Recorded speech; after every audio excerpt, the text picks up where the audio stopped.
7 years ago, the board of the Kimball Art Foundation selected Renzo Piano to add a companion building to architect Louis Kahn's masterpiece of 1972.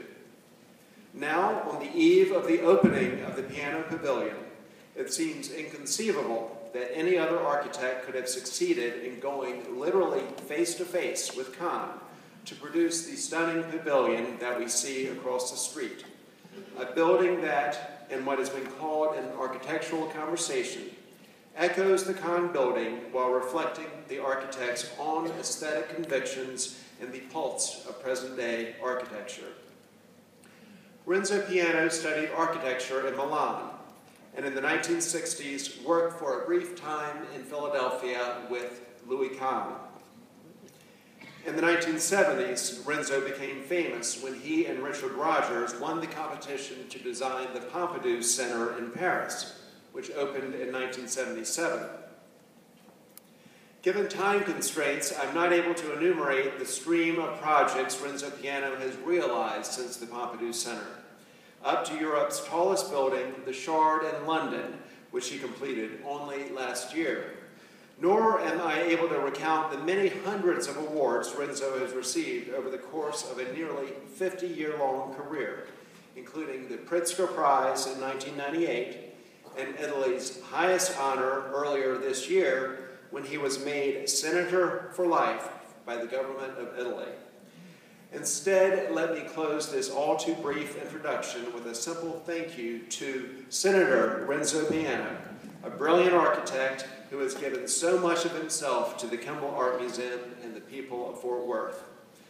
I'd also like to take this opportunity to say another special thank you to our partners. This program is presented in partnership with KERA's Art and Seek, and the opening of the Renzo Piano Pavilion is presented by the Leo Pottishman Foundation and J.P. Morgan. Promotional support is provided by American Airlines, NBC5, and the Fort Worth Star-Telegram. And now please join me in welcoming Renzo Piano and Jerome Weeks.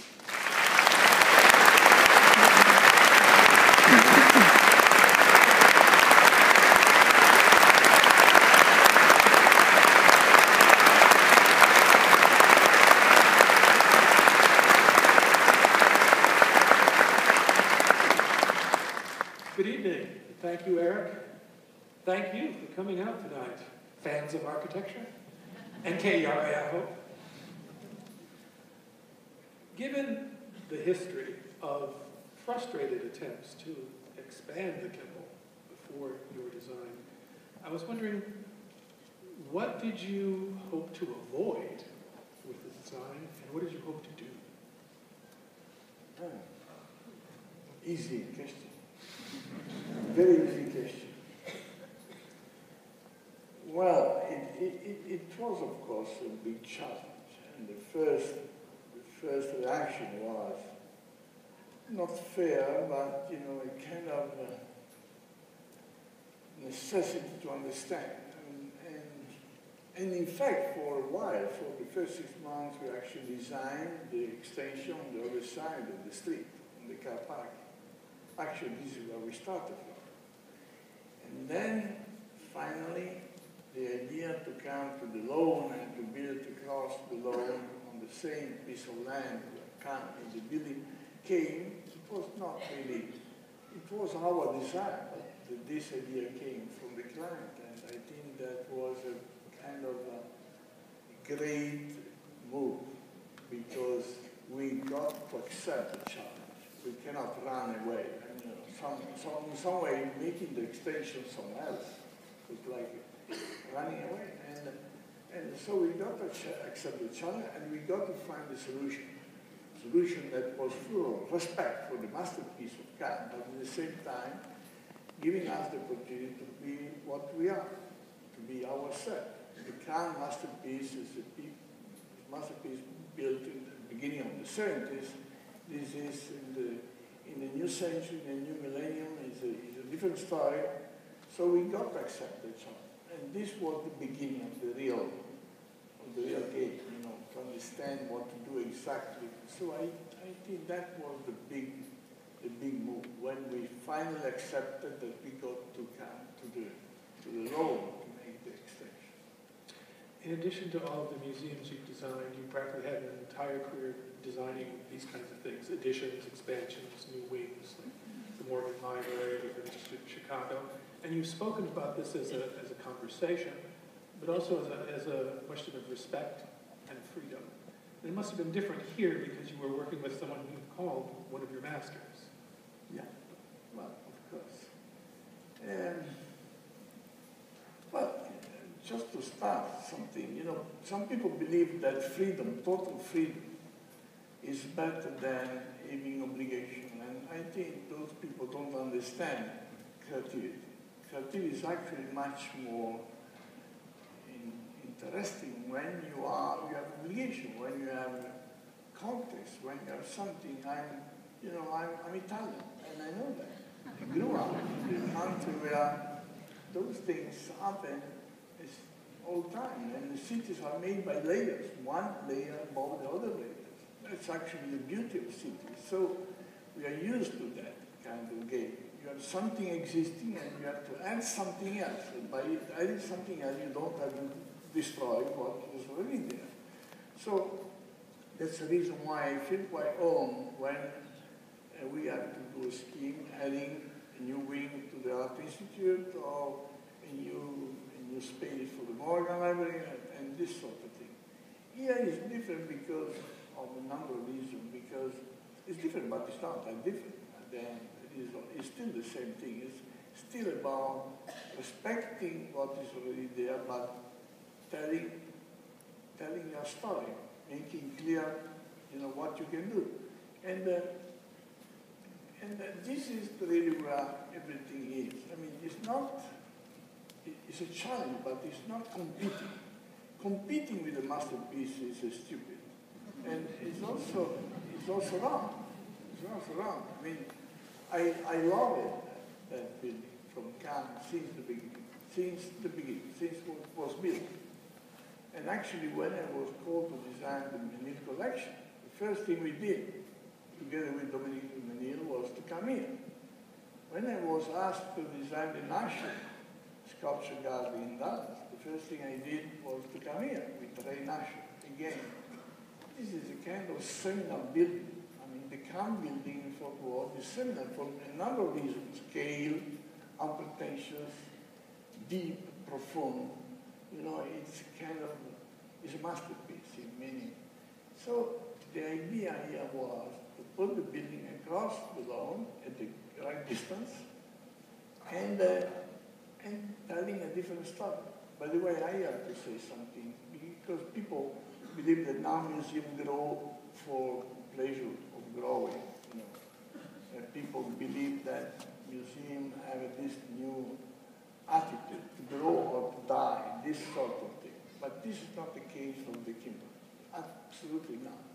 In this case, the real point was to add necessary space for educational activity, for music, for meeting, and some more space to show art, because it was becoming difficult. So the problem here was not really to become bigger, but to complement what is already there.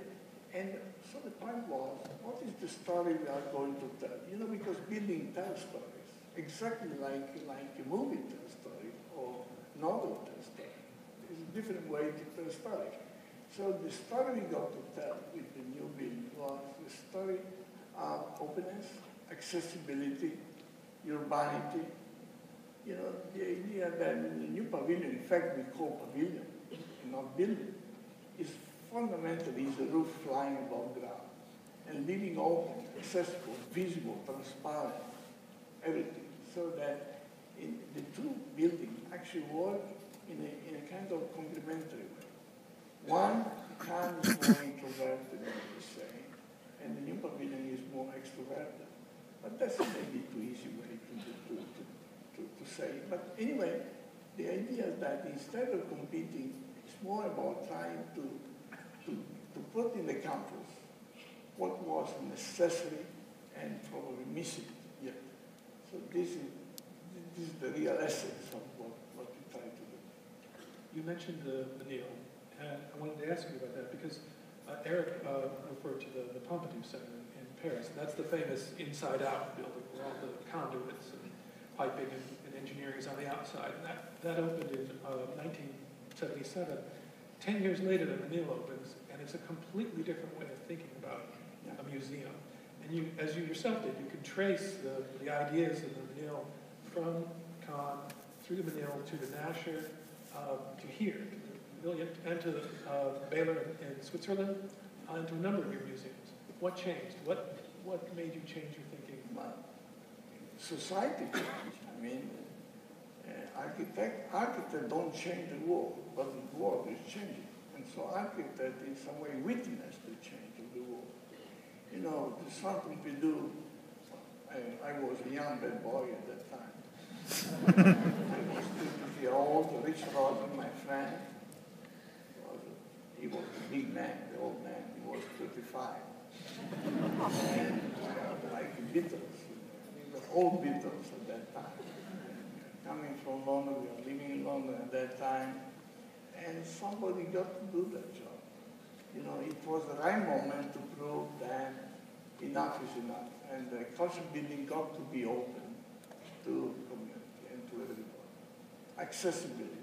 I mean, a museum where at that time still quite fantastic places and a bit for elite, for a few people.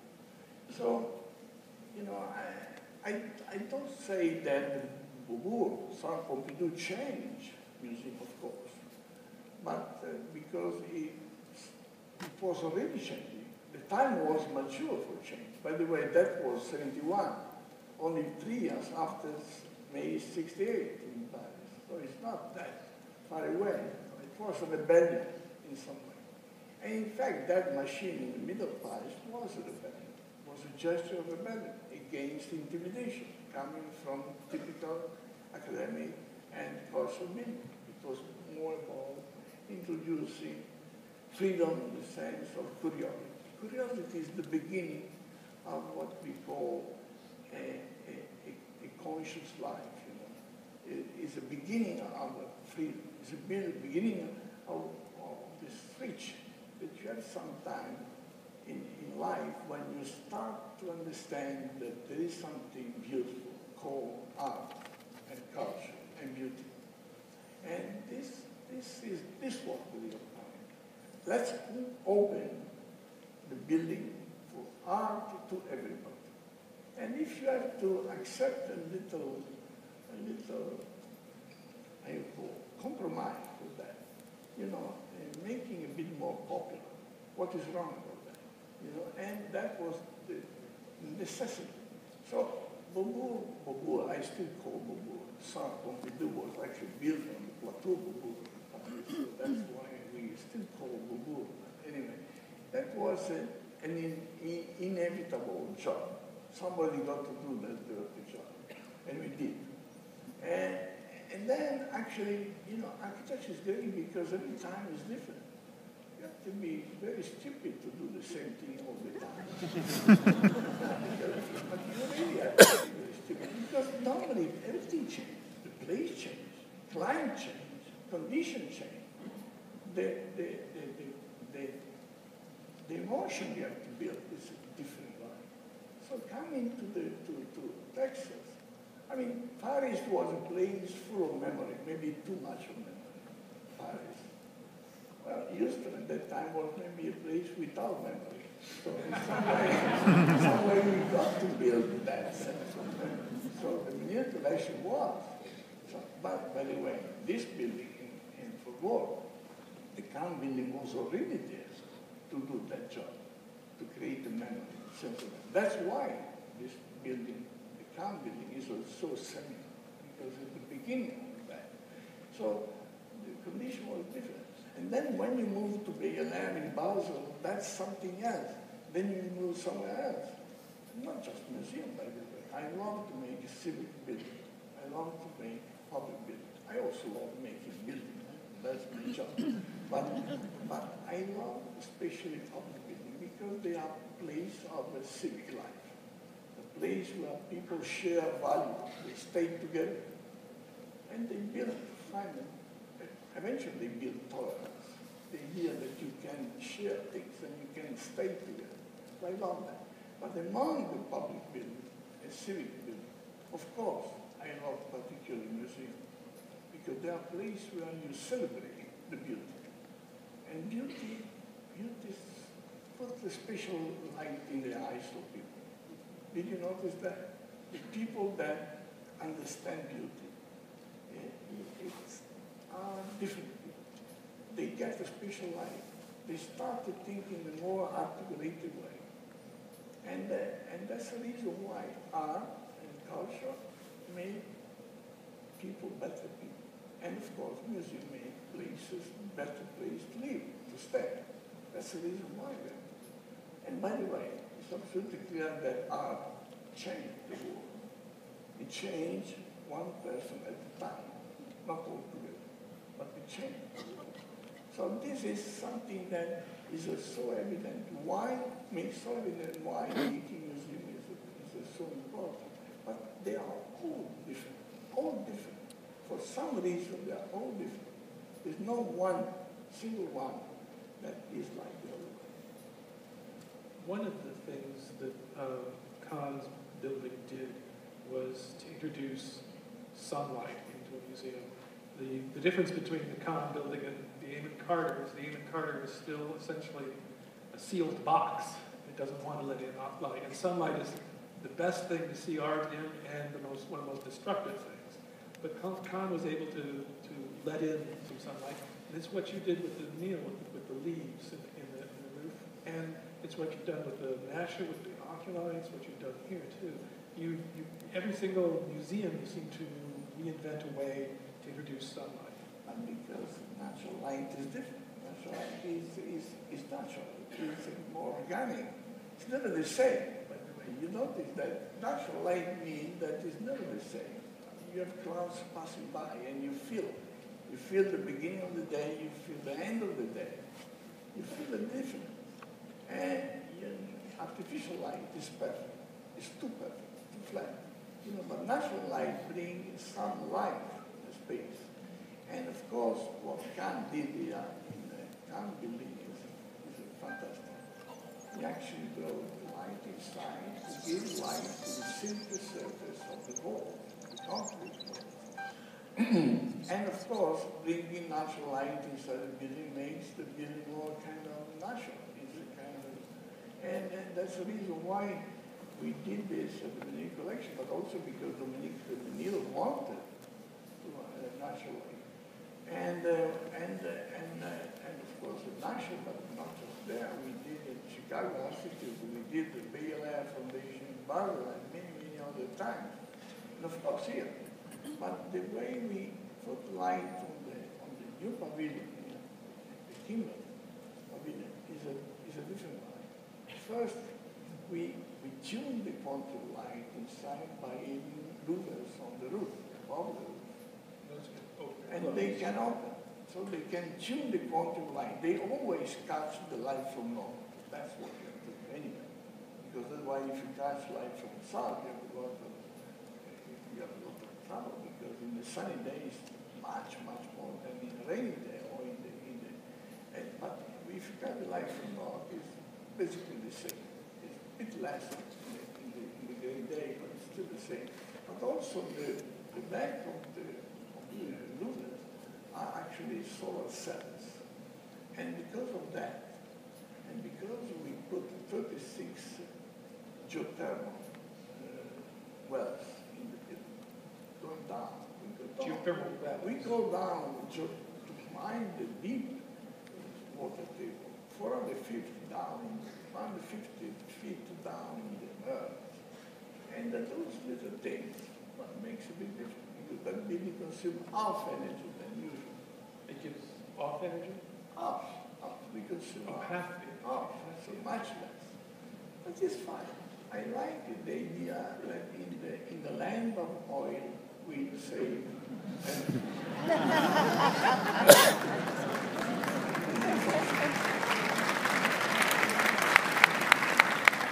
We've been wrestling with Texas, since '87, since the Menil. Is it any particular quality of the Texas sunlight you have to deal with? There's a lot of it. Yeah. Texas light? Yes. Yeah, it's a fantastic light. It's a very powerful light. And, well, everybody knows, I love Texas. Texas is a place of big skies and brilliant light, and it would be a pity not to make use of that beautiful thing. But it's also about the fact that I'm becoming more interested with natural light. And of course, what we did in the village is not just that. We also work on the beams. The beams are Douglas fir beams that are a bit too warm in color, but we stained those beams so that it became a bit whiter, but still warm. And then the floor, this is white oak. It is quite warm color. And so by doing this operation, the color of the light from the sky becomes warmer. It becomes a bit more organic, more interesting. And then, of course, the famous concrete wall. Hanging Caravaggio on the concrete wall, for me, is a great pleasure. It's fantastic. Because the concrete wall gives a sense of strength to the body. It's not really just the wind, it's not just the plastic, it's not just painting. It's real. It's like stone. Concrete is like stone. And the concrete we are able to do here is fantastic. Thanks to everybody, because it was a teamwork, of course. It was not just the architect, but such kind of challenge, you have to do it. It's also beautiful concrete I think I've seen. It's just like silk. It's so smooth. It's so Well, yes, it's a silky concrete, and it's something almost sexy when you touch. Fort Worth now has three wonderful examples of concrete: the Kimball, the Modern, and the Pavilion. They're all different. They all have very refined treatments of concrete. Yeah. But you changed your mind. Originally, it was going to be travertine, wasn't it? Well, we talked about everything. I mean, some people believe that when you design building, you know what you are. It's not really possible. Yes, of course, you know what you desire, but the way you have to achieve that design is not easy. So you have to be honest. You have to be loyal to the project. So you have to be willing to try. So we try everything. We thought about many different things, including wood, including travertine. But then I think that the decision to use concrete was a safe, was the good one. I have to say something that to make a decision like that, you need a very good client. You need a client that trusts you, because it's very hard to explain and to prove that that was the right solution. Quite expensive, by the way, because if you want to make a good concrete, you need to pay a lot of attention. And so, of course, you need a good builder, and we actually made a fantastic marriage between a great Texan company and a small company from Venice, but we were able to put together all those people. But at the end of the day, the decision was possible only because the client trusted that decision. And so the concrete came at a certain moment, but not because we were confused, but because this is what you have to do. In making, architecture is a very funny profession. It's a fantastic job, but it's a very dangerous one, because if you're wrong, you're wrong forever. It's not like writing a bad page and then you throw it away and then you write again. But in architecture, when you understand that you were wrong, it's too late. So that's the reason why you have to be extremely careful. I accept that the responsibility of the architect is a very important responsibility. So I accept criticism, I accept discussion, I accept even sometimes hard discussion, irritating discussion. By the way, the only one good, interested in the irritating discussion. The other one don't work. So you need that. But you also need, because then you are obliged to do a good job. And this is the reason why community should serve that by pushing the architect to be good by challenging them. And then to be good, you have also to go through a process of designing, redesigning, testing, making mock-up, making prototype. You know, we did many prototypes of this building. And by making prototype is when you make more safe the shops. So you reduce the number of mistakes you can do. Because by making a prototype, you understand more about the joint, of the pieces, how they come together. You test the line. Yeah, we have been testing maybe 10 times the kind of screen on the roof, the foot. We have been making prototype, building making with the builder, test and testing again, torturing people. And it's a struggle. Making architecture is a little struggle. It's actually quite a big struggle. But because it's about being sure that you are not wrong. In all of that, I have to ask you, when I first met you 2 years ago, you told me that Louis Kahn was the stubbornest man you ever knew. Are you a stubborn man? Sorry? Stubborn. Yes, but to be stubborn is not enough. To be stubborn is not enough. He was a stubborn guy. I'm a stubborn guy. But it's not enough. You have to be stubborn, but you have to be at the same time light. Because you have to be stubborn, but you have to listen. The art of listening is a very difficult art. I mean, of course, being obstinate is good. Because obstination is part of the story. You need that obstination. But if you are obstinate on the wrong thing, it's terrible. You understand that? So you have to pay a lot of attention to what you are thinking. So lightness is a good companion of obstination because you need to be able to understand people, to have a dialogue. And by the way, listening doesn't mean that you have to be obedient. Listening means that you have to understand. So there are two kinds of things you need, obstination and sense of light. In other words, intelligence may be heavy or light. And the heavy intelligence is, of course, as you know, terrible. The heavy intelligence goes wrong. But the light intelligence is made of, at the same time, by obstination and the capacity to understand and loyalty to the process. And by the way, participation, that is what we talk about, with client, with people, is a fantastic thing because it's not really to persuade people, client, but it's to find the right thing to do. You know, participation, dialogue, discussion makes scheme project better project. And this is something different from trying to make participation to persuade people. That's something wrong. It's very important to understand. And all this has to do with obstination, stubbornness, but also the sense of understanding. Need some water?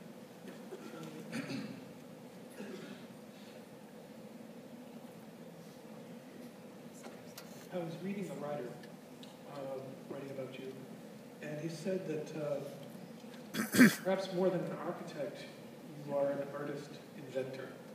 He pointed out that in every building you design, you often put in some new piece of technology, something new, like the photovoltaic louvers here, and the floors, the breathing floors in the galleries. I was thinking of the California Academy of Sciences and its famous green roof. And just last month, I read that your workshop had come out with a design of a twin-prop turbine, wind turbine, that's designed on the aerodynamics of a dragonfly. I love that. I was wondering if you could talk about that. I don't know where this comes from. I guess from my family. I grew up in the family of builders, a small builder. And when I was a child, I used to go on site with my father. And believe me, it is a kind of magic in standing or sitting on the site and watching the miracle of construction. So since ever, I found construction was my real passion. I just wanted to become architect, to do the opposite of what my family wanted me to become. When you're 18, you find yourself by rebellion, so I did that. But then I grew up with this idea that construction is magic. There is a poetry in construction. There is a beauty. It's not true that technology comes second, third. So by growing up then, I understood that technology is great, invention is great, but art is great. And architecture is art. It's an art at the frontier between